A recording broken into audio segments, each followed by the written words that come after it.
अस्सलाम वालेकुम dear students, आज हम लोगों ने चैप्टर नंबर 15 को डिस्कस करना है जिसका नाम है इलेक्ट्रोमैग्नेटिक इंडक्शन।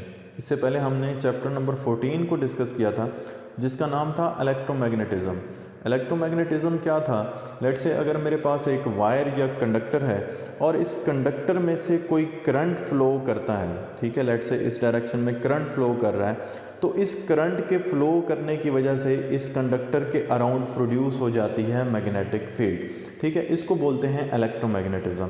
इस मैग्नेटिक फील्ड के हम लोगों ने डिफरेंट केसेस पढ़े, लेकिन हमारा बेसिक कॉन्सेप्ट यही था, ठीक है। तो इस मैग्नेटिक फील्ड के बाद साइंटिस्ट ने इस बात को सोचना शुरू कर दिया कि क्या इसका रिवर्स प्रोसेस भी पॉसिबल है। रिवर्स प्रोसेस का क्या मतलब है कि अगर हम किसी भी कंडक्टर को मैग्नेटिक फील्ड में रख दें तो क्या कंडक्टर को मैग्नेटिक फील्ड में रखने के बाद उस मैग्नेटिक फील्ड की वजह से क्या कंडक्टर में करंट प्रोड्यूस हो सकता है। यानी कि बिल्कुल ही रिवर्स प्रोसेस कि कंडक्टर में करंट फ्लो करने की वजह से मैग्नेटिक फील्ड तो जनरेट हो सकती है, तो क्या ऐसा हो सकता है कि हम कंडक्टर को मैग्नेटिक फील्ड में रखें तो उस मैग्नेटिक फील्ड की वजह से कंडक्टर में करंट प्रोड्यूस हो जाए, तो क्या ऐसा पॉसिबल है।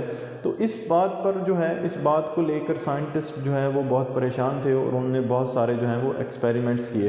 तो आखिरकार 1831 में दो साइंटिस्ट जिनका नाम था माइकल फैराडे और जोसेफ हेनरी, इन दो साइंटिस्ट ने ये बात ऑब्जर्व की कि अगर आप किसी भी कंडक्टर को मैग्नेटिक फील्ड के अंदर मूव करवाते हैं, ठीक है, यानी कि कंडक्टर को जस्ट मैग्नेटिक फील्ड में रखते नहीं हैं बल्कि आप कंडक्टर को मैग्नेटिक फील्ड में मूव करवाते हैं, तो उस मोशन की वजह से उस कंडक्टर के अंदर क्या प्रोड्यूस हो जाता है, उस कंडक्टर के अंदर प्रोड्यूस हो जाता है इंड्यूस्ड करंट और इंड्यूस्ड ईएमएफ, ठीक है। ये इंड्यूस्ड ईएमएफ और इंड्यूस्ड करंट क्या होता है इसको हम लोग बाद में देखेंगे, लेकिन इस चीज़ को हम लोग बोलते हैं इलेक्ट्रोमैग्नेटिक इंडक्शन, ठीक है। करंट किसी भी कंडक्टर या वायर को आपने मैग्नेटिक फील्ड में रखा और उसको जस्ट रखा नहीं है बल्कि आपने उस कंडक्टर को उस मैग्नेटिक फील्ड में मूव करवाया, उस मोशन की वजह से उस कंडक्टर में प्रोड्यूस हो गई इंड्यूस्ड ईएमएफ और इंड्यूस्ड करंट, तो इसको हम लोग इसको हम लोग बोलते हैं इलेक्ट्रोमैग्नेटिक इंडक्शन। तो इसकी जो डेफिनेशन है या स्टेटमेंट है वो मैंने यहाँ पर लिख दी है। Generation of current and EMF in a conductor while moving in magnetic field is called electromagnetic induction। यहाँ पर एक important word यूज़ होता है EMF। EMF क्या होता है स्टूडेंट्स, आपको पता है अगर मेरे पास लेट से एक सेल हो तो सेल का एक टर्मिनल हमेशा होता है नेगेटिव, जबकि इसी सेल का एक टर्मिनल होता है पॉजिटिव।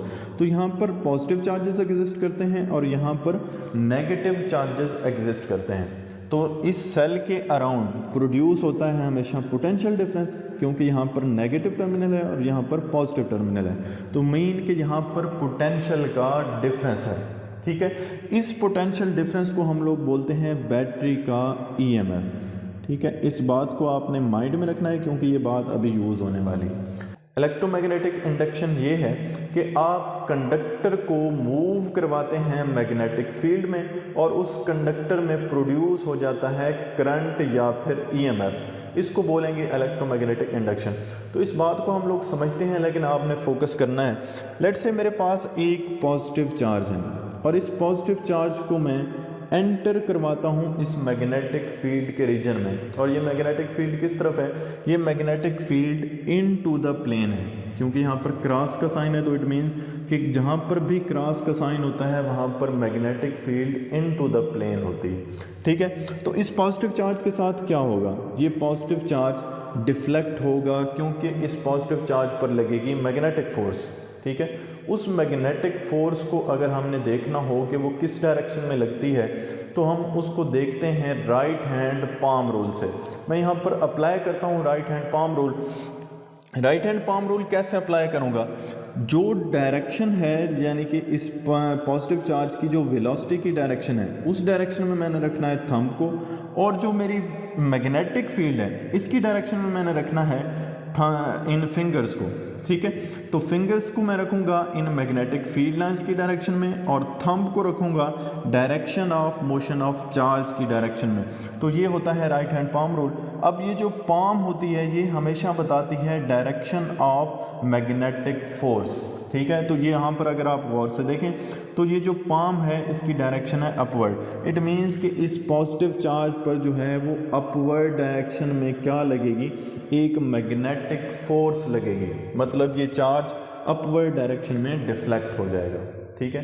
ये बिल्कुल इसी तरह से अगर मेरे पास यहाँ पर कोई नेगेटिव चार्ज हो और उसको मैं एंटर करवाऊँ सर्टेन वेलोसिटी के साथ इस मैग्नेटिक फील्ड के रीजन में, तो इस नेगेटिव चार्ज के साथ क्या होगा, ये नेगेटिव चार्ज क्योंकि बिल्कुल इसका अपोजिट चार्ज है पॉजिटिव चार्ज का, तो डेफिनेटली ये किस डायरेक्शन में डिफ्लेक्ट होगा, ये डाउनवर्ड डायरेक्शन में डिफ्लेक्ट हो जाएगा, ठीक है। इस बात की समझ आ गई आप लोगों को। अब अगर मेरे पास, इस बात को आपने माइंड में रखते हुए अब आपने बहुत ध्यान से सुनना है, अगर मेरे पास ये एक पॉजिटिव चार्ज या एक नेगेटिव चार्ज ना हो, ठीक है, बल्कि मैं यहाँ पर इंसर्ट करता हूँ एक कंडक्टर को। कंडक्टर में क्या होता है, कंडक्टर क्योंकि किसी भी मेटल का होता है, आपको पता है कि कंडक्टर या जो वायर्स होती हैं ये मेटल से मिलकर बनती हैं। अब मेटल्स खुद एटम से मिलकर बनते हैं। इट मीन्स कि इस कंडक्टर के अंदर पॉजिटिव और नेगेटिव चार्जेस एग्जिस्ट करते हैं। तो जब आप देखें कि इस कंडक्टर को मैं इस डायरेक्शन में मूव करवाऊंगा, मतलब ये कंडक्टर पहले यहाँ पे था, इसको मैंने सर्टेन वेलोसिटी के साथ इस मैग्नेटिक फील्ड के रीजन में एंटर करवाया और मैं इसको मूव करवाता जा रहा हूँ। तो इस कंडक्टर के अंदर हैं पॉजिटिव और नेगेटिव चार्जेस। जो पॉजिटिव चार्जेस हैं वो किस डायरेक्शन में जाएंगे, इसके अंदर जो पॉजिटिव चार्जेस हैं वो इसकी इधर अपर साइड पर आ जाएंगे, ठीक है, क्योंकि उन पॉजिटिव चार्जेस पर फोर्स लगनी थी अपवर्ड डायरेक्शन में। और इसी कंडक्टर के अंदर जो नेगेटिव चार्जेस होंगे वो इधर लोअर सरफेस पर आ जाएंगे। ये लोअर सरफेस क्यों है, क्योंकि आपने देखा कि जब मैं यहाँ से किसी नेगेटिव चार्ज को एंटर करवाता हूँ तो वो मैग्नेटिक फोर्स की वजह से डाउनवर्ड डिफ्लेक्ट होते हैं। तो अब ज़रा इस कंडक्टर को देखें जो इस मैग्नेटिक फील्ड के अंदर मूव कर रहा है। ये कंडक्टर एक चलता फिरता सेल बन चुका है।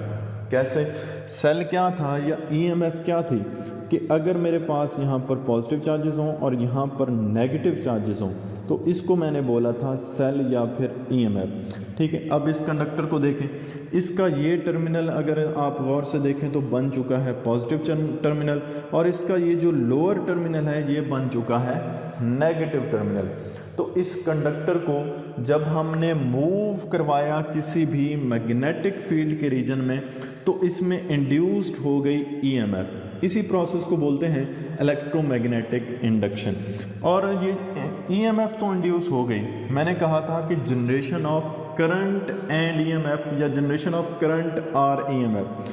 करंट कैसे हमारे पास जनरेट होता है, करंट होता है फ्लो ऑफ चार्जेस, ठीक है। तो फ्लो ऑफ चार्जेस मतलब इस सेल को अगर मैं किसी सर्किट के साथ कनेक्ट करवाऊंगा तो ये पॉजिटिव चार्जेस जो हैं वो फ्लो करना स्टार्ट कर देंगे और उसको मैं कहूँगा करंट।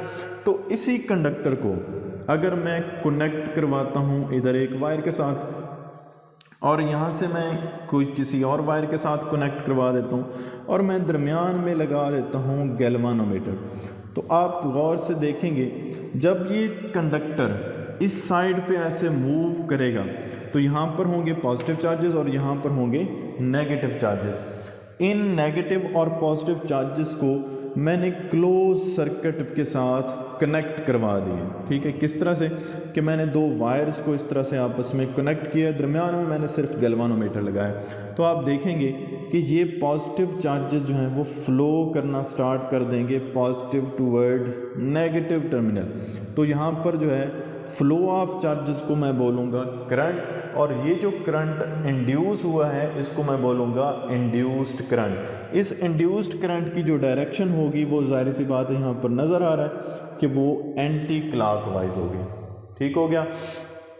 अब ये कंडक्टर ज़रूरी तो नहीं है कि हमेशा इधर मूव करे, ये कंडक्टर इधर भी तो मूव कर सकता है। तो अब ज़रा गौर से देखना है आपने अगेन, अगर मेरे पास लेट से पॉजिटिव चार्ज हैं जो मैंने इस डायरेक्शन में ऐसे जो हैं एंटर करवाए हैं मैग्नेटिक फील्ड के रीजन में और वो magnetic field into the plane है। तो ये पॉजिटिव चार्ज के साथ क्या होगा, मैं इसको अगेन नोटिस करूँगा राइट हैंड पाम रूल से।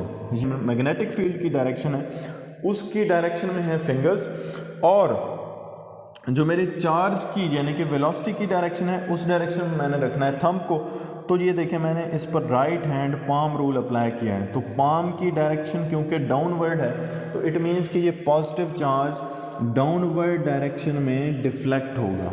और अगर आप नेगेटिव चार्ज को देखें तो क्योंकि ये नेगेटिव चार्ज इस पॉजिटिव चार्ज का बिल्कुल अपोजिट है तो ये अपवर्ड डायरेक्शन में डिफ्लेक्ट होगा। ठीक है, तो अब ये पॉजिटिव और नेगेटिव चार्ज एक चार्ज की बजाय अगर मैं यहाँ पर इंसर्ट करता हूँ कंडक्टर को, ठीक है, तो कंडक्टर में क्योंकि पॉजिटिव और नेगेटिव चार्जेस होते हैं, कंडक्टर को पहले मैंने इस डायरेक्शन में मूव करवाया, अब मैं कंडक्टर को इस डायरेक्शन में मूव करवा रहा हूँ। ठीक है, मतलब इस कंडक्टर के अंदर जो पॉजिटिव और नेगेटिव चार्जेस हैं उनको मैं मूव करवा रहा हूँ इस डायरेक्शन में। तो आपने देखा कि एक सिंगल पॉजिटिव चार्ज जब इस डायरेक्शन में आएगा तो वो डाउनवर्ड डिफ्लेक्ट हो जाएगा, और एक सिंगल नेगेटिव चार्ज जब इस डायरेक्शन में होगा तो वो अपवर्ड डिफ्लेक्ट होगा। तो अगर मेरे पास नंबर ऑफ चार्जेस हों जैसे इस कंडक्टर के अंदर हैं तो उनके साथ क्या होगा, उनके साथ भी यही होगा कि इस डायरेक्शन में कंडक्टर को मूव करवाने की वजह से डाउनवर्ड सरफेस पर आ जाएंगे पॉजिटिव चार्जेस और अपवर्ड इस सरफेस पर आ जाएंगे नेगेटिव चार्जेस। तो अगेन आप देखें कि ये जो कंडक्टर है ये चलता फिरता एक सेल बन चुका है जिसकी ये ईएमएफ है। ठीक है, तो इस ईएमएफ वाले सेल को मैं किस तरफ मूव करवा रहा हूँ, इस तरफ। तो इसमें जनरेट हुई है ईएमएफ, लेकिन अब ये टर्मिनल नेगेटिव और ये टर्मिनल पॉजिटिव। तो ये जो यहाँ पर ईएमएफ इंड्यूस हुई है इसको मैं बोलूँगा इंड्यूस्ड ईएमएफ। लेकिन अब ज़रा गौर से देखें, मैं यहाँ पर इसके साथ कनेक्ट करता हूँ ऐसे वायर, और इस टर्मिनल के साथ भी मैं कनेक्ट करता हूँ एक वायर, और दरमियान में मैं लगा देता हूँ एक गैल्वानोमीटर। अब आप अगर गौर से देखें यहाँ पर जो फ्लो ऑफ चार्जेस होगा उसकी क्या डायरेक्शन होगी, चार्जेस हमेशा फ्लो करते हैं positive toward negative terminal of the cell या बैटरी।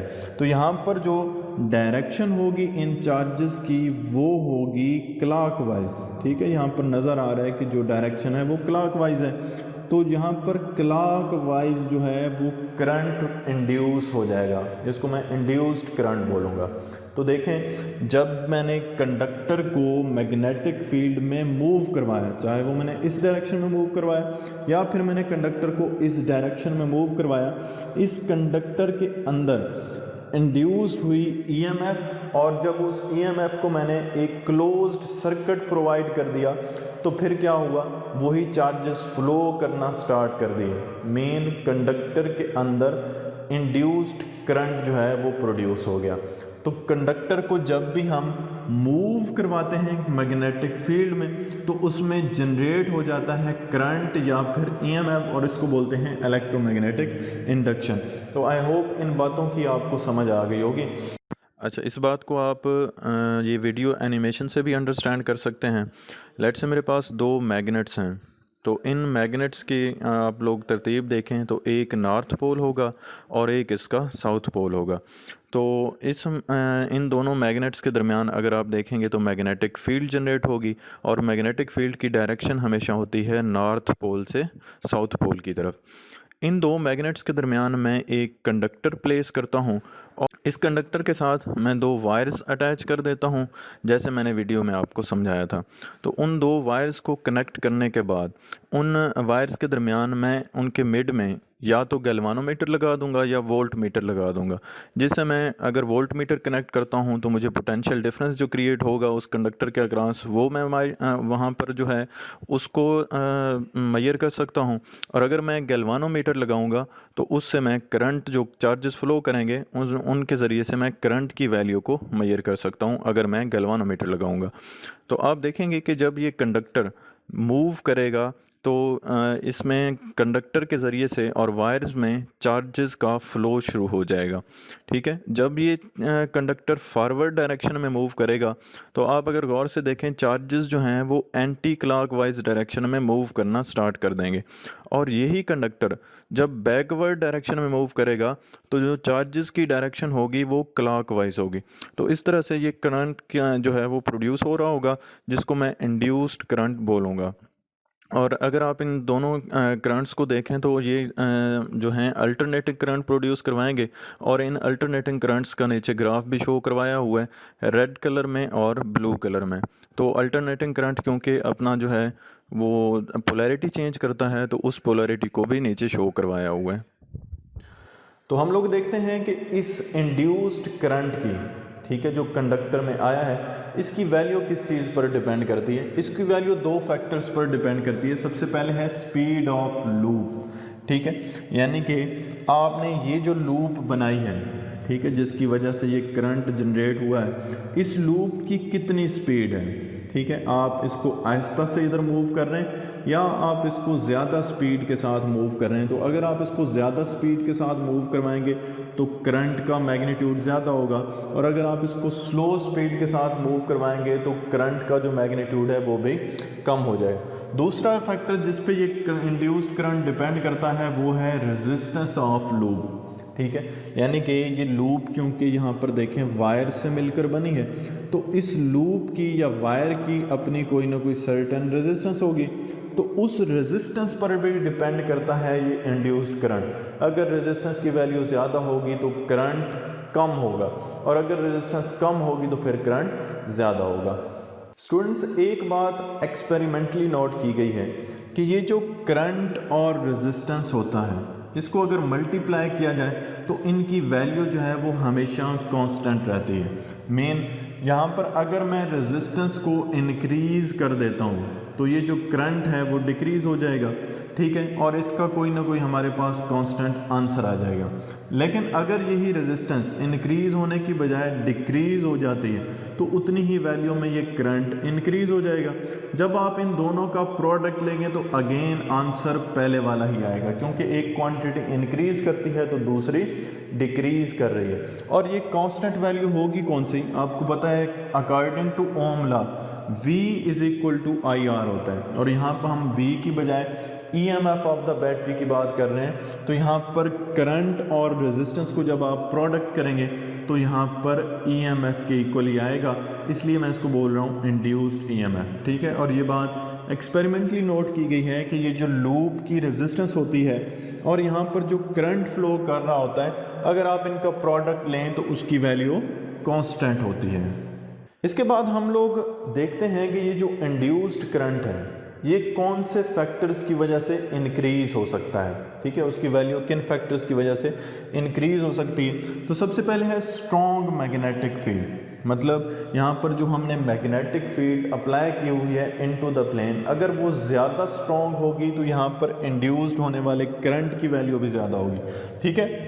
इसके अलावा दूसरा फैक्टर है मूविंग लूप फास्टर, मतलब अगर आप इस लूप को ज़्यादा स्पीड के साथ इधर मूव करते हैं या फिर ज़्यादा स्पीड के साथ इधर मूव करते हैं तो इस लूप के अंदर जो करंट जनरेट होना है उसकी वैल्यू भी ज़्यादा होगी। तो हमने वो वाले फैक्टर देखने हैं जिनसे इंड्यूस्ड करंट इंक्रीज़ होता है। उसके बाद तीसरा फैक्टर है कॉइल ऑफ मैनी टर्न्स, यानी कि ये जो कॉइल है आप अगर इसकी turns, number of turns increase कर देंगे तो उससे भी यहाँ पर जो प्रोड्यूस होने वाला करंट है उसकी वैल्यू इंक्रीज़ हो जाएगी। हमारे पास फोर्थ नंबर में है increasing of area of the loop, यानी कि इस लूप का अगर आप एरिया इंक्रीज़ कर देते हैं तो फिर भी यहाँ पर प्रोड्यूस होने वाला जो करंट है, जो इंड्यूस होगा करंट, उसकी वैल्यू इंक्रीज़ हो जाएगी। ऐसा होता क्यों है? बेसिकली तो आपको ये देखना चाहिए कि ये जो इंड्यूस्ड हो रहा है करंट या EMF इंड्यूस हो रही है, ये होती ही क्यों है। बेसिकली ये जो EMF या करंट इंड्यूस होता है ये होता है चेंज इन मैग्नेटिक फ्लक्स की वजह से, ठीक है।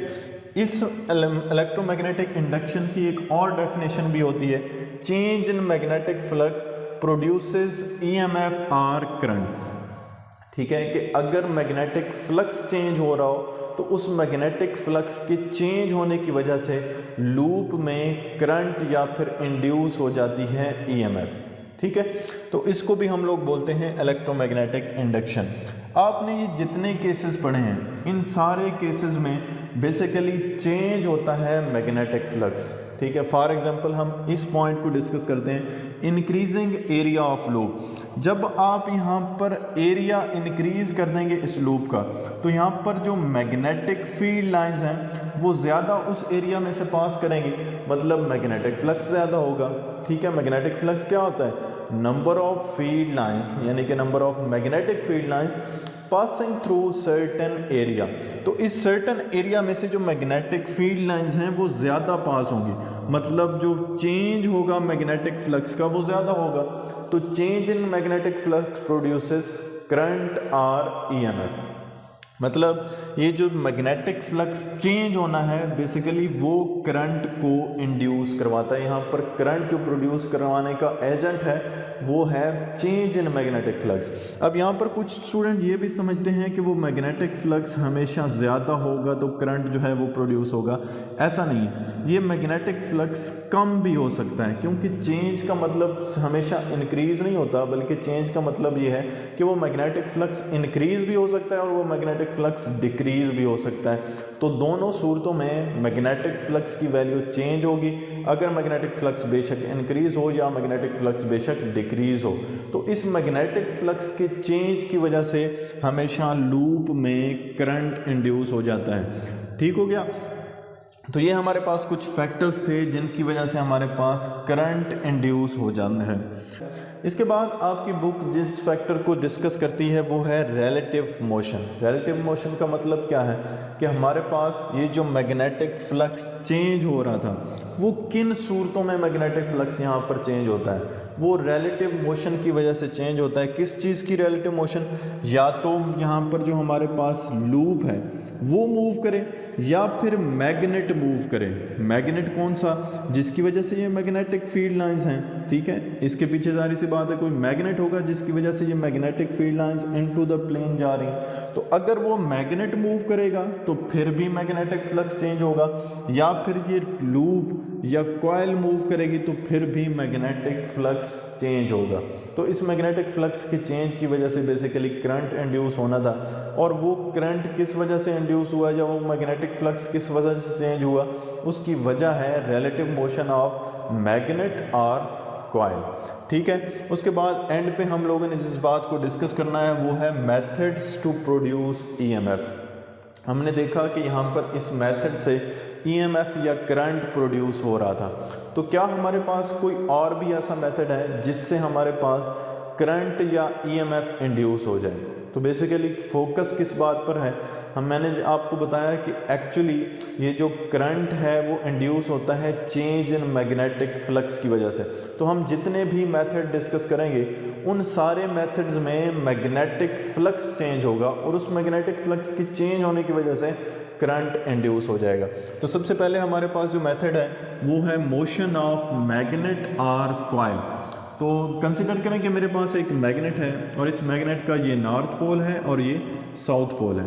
तो इस नॉर्थ पोल में से जाहिर सी बात है हमेशा जो है वो मैग्नेटिक फील्ड लाइंस एमिट होती हैं। अगर मैं सामने रखता हूँ एक कॉइल, ठीक है, ये मेरे पास एक कॉइल है, तो अगर मैं इस मैग्नेट को मूव करवाता हूँ, क्योंकि यहाँ पर हेडिंग क्या है, मोशन ऑफ मैग्नेट और कॉइल, तो देखें अगर इस मैग्नेट को मैं आगे लेकर जाता हूँ तो ये मैग्नेटिक फील्ड लाइंस ज़्यादा इस कॉइल में से पास होंगी, और अगर इसको मैं पीछे मूव करवाता हूँ बैकवर्ड तो इसमें से कम मैग्नेटिक फील्ड लाइंस पास होंगी, मतलब मैग्नेटिक फ्लक्स की वैल्यू चेंज होगी। तो मैग्नेटिक फ्लक्स जो है इस मैग्नेट को आगे मूव करवाने से या पीछे मूव करवाने की वजह से वो मैग्नेटिक फ्लक्स चेंज हो रहा है, और चेंज इन मैग्नेटिक फ्लक्स क्या प्रोड्यूस करवाता है, वो प्रोड्यूस करवाता है ईएमएफ या फिर इंड्यूस्ड करंट। तो इसके अलावा अगर मैं इस कॉइल को मूव करवाना शुरू करवा दूँ, मैं इस मैग्नेट को रेस्ट की हालत में रखता हूँ और मैं इस कॉइल को पकड़ के अगर इधर मूव करवाता हूँ या फिर इधर मूव करवाता हूँ, तो दोनों सूरतों में आप देखेंगे कि अगर मैं इस कॉइल को इधर मूव करवाता हूँ, इसमें से ज़्यादा नंबर ऑफ ये मैग्नेटिक फील्ड लाइंस पास करेंगी, और अगर इसमें कॉइल को पीछे बैकवर्ड मूव करवाता हूँ तो इसमें से जो number of magnetic field lines pass होनी है वो कम पास होंगी। तो दोनों सूरतों में, यानी कि अगर मेरे पास मैग्नेट मूव करे या फिर कॉइल मूव करे, दोनों सूरतों में मैग्नेटिक फ्लक्स की वैल्यू चेंज होगी और इंड्यूस्ड होगा ईएमएफ या फिर इंड्यूस्ड करंट। इसके बाद दूसरा मेथड हमारे पास है चेंजिंग एरिया ऑफ कॉइल। इस एरिया को आपने कैसे चेंज करना है? अगर लेट से मेरे पास मैग्नेटिक फील्ड है और उस मैग्नेटिक फील्ड की डायरेक्शन है इनटू द प्लेन, यहाँ पर क्रॉस लगा हुआ है तो इसका मतलब है कि मेरे पास जो मैग्नेटिक फील्ड है वो इनटू द प्लेन है, और यहाँ पर मैंने दरमियान में रखी हुई है एक कॉइल।